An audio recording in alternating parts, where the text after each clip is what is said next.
Maithili express की शानदार प्रस्तुति।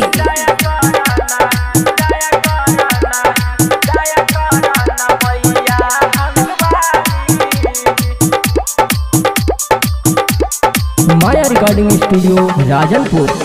अंगना में अपना मूर्ति बैठनी, पंडित जी के लाके माँ के पूजा करनी। अंगना में अपना मूर्ति बैठनी, पंडित जी के लाके माँ के पूजा करनी। फेर नजरिया मैया बिना वाली, हाँ हाँ फेर नजरिया मैया बिना वाली। दया करना दया करना दया करना मैया हंस वाली, दया करना मैया हंस वाली। डीजे सुमित सतीश रईमा, सुमित सतीश रईमा।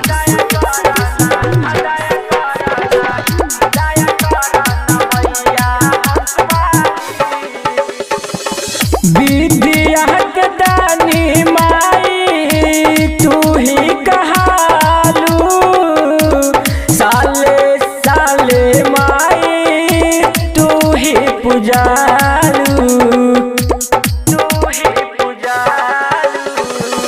विद्या के दानी माई तू ही कहालू, साले साले माई तू ही पूजालू।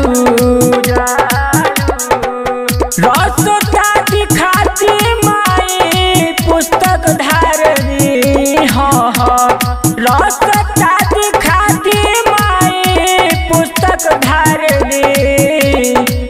दया करना दया करना दया करना मैया बिना वाली, दया करना मैया बिना वाली, दया करना मैया बिना वाली। डीजे सुमित सतीश रईमा, सुमित सतीश रईमा।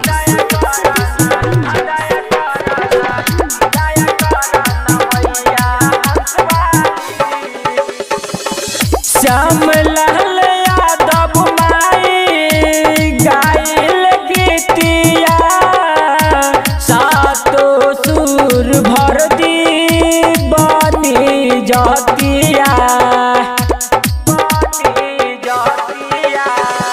श्याम लाल यादव माई गाइल गीतिया, सातो सुर भर दी माई बनी जतिया। सब के माई हो विद्या दानी, हाँ हाँ सब के माई हो विद्या दानी। दया करना दया करना दया करना मैया बिना वाली, दया करना मैया बिना वाली, दया करना मैया बिना वाली। माया रिकॉर्डिंग स्टूडियो राजनपुर।